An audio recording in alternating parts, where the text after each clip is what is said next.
Hey. That is a disgusting act by Randy Moss. He did what? Jackpot, baby! Ice up, son. Ice up.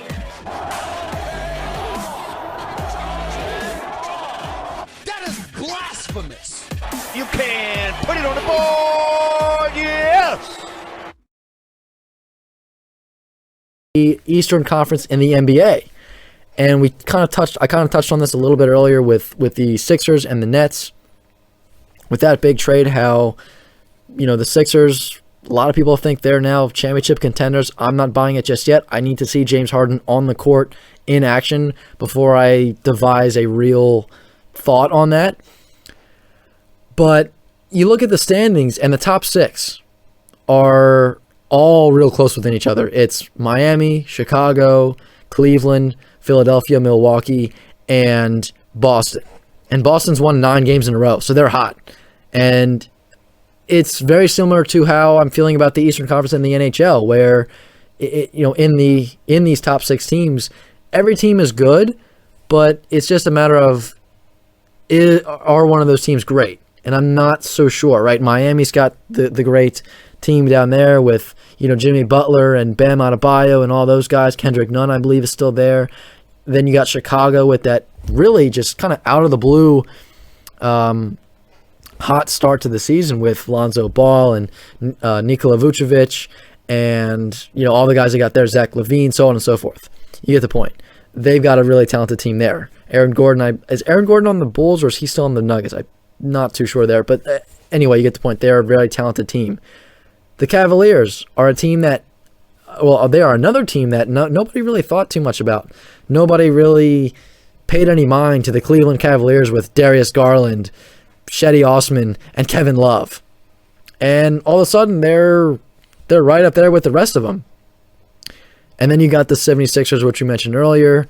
They're kind of still figuring out who they're going to be with James Harden, how that's going to go. They have the talent. That's not the question. It's not a matter of talent. It's a matter of execution. So that's going to be the biggest thing there. Milwaukee, hey, they just won the championship last year, so there's not too many questions there with Giannis Antetokounmpo or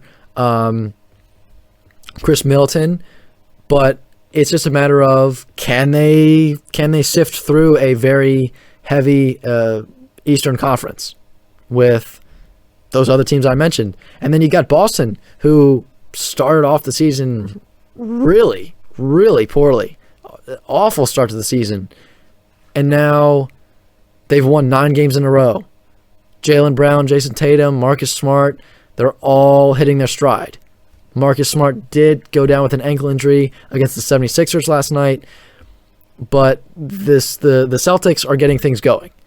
And I think, sure, we're looking at teams that, hey, they're talented, obviously. We went through that. But it's a matter of which team's going to be able to beat other good teams. And the Celtics may be one of the teams that you need to start paying more attention to. Sure, they may not have had the best start to the season. Sure, they may not wow you. But they've been on fire recently. And when a team starts to get on fire, who knows what that can lead to. Not only did they blow out the Sixers last night, but they blew out the Nets last week, I believe it was. And I believe they also beat up the Heat pretty bad too last week. So it's not just the fact that they're winning games, but they are blowing teams out of the water. And I mentioned those teams. It's not just any teams, but Miami, who's in first place in the East right now, 76ers, who are in fourth, and they were, in third, and, they were kind of bouncing around. And then the Nets, who, sure, they were struggling, but they still were a team that was in the top 5 at one point.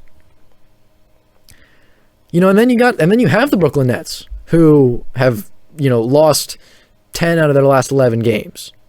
Things haven't been going so well for Brooklyn. But they're a team that you can't really write off just yet, because now with this trade, I think they got rid of James Harden, and things may not have been working out for them the best. Now they got Seth Curry, Andre Drummond. When will Ben Simmons play? I have no idea. But that's a team that and then not to mention Kevin Durant and Kyrie Irving. So that's a team that you can't really count out just yet. And then you've got some feisty teams in Charlotte and Atlanta. I mean, the East is jam-packed with good teams. But it's just a matter of, can one team put together a plan, put together a stretch of games where they let everybody know, hey, we're the team to beat. Because right now, there is no one team to beat. It's just a lot of teams are playing good basketball right now, and that's pretty much it. There's no team that you say, that's the team to beat. And sure, Miami's in first place. But they're easily, you can beat them. They're not a team that's untouchable. They're not like Phoenix in the West, where it's going to take everything in you to beat them. You can beat Miami. Anybody can, whether it's Charlotte, Atlanta, Brooklyn, Indiana, New York. Like, Miami is a very beatable team. And I look at the Eastern Conference, and I think to myself, I don't know who can make a run to the finals. As I mentioned, you can really make an argument for 6, if not 7 teams, which is pretty wild. Because before in the East, it was usually, okay, that's the team, and that's it. There was, the Cavaliers when LeBron James was there. There was the Bucks last year and the year before. And it was, well, there's probably one other team that might be able to hang with them. But other than that, it's a 2-horse race. And now it's wide open. There's not one team that I look at and say, hey, that's the team that's going to go to the finals. You can make an argument for any team in the East right now, in the top 8, I would say.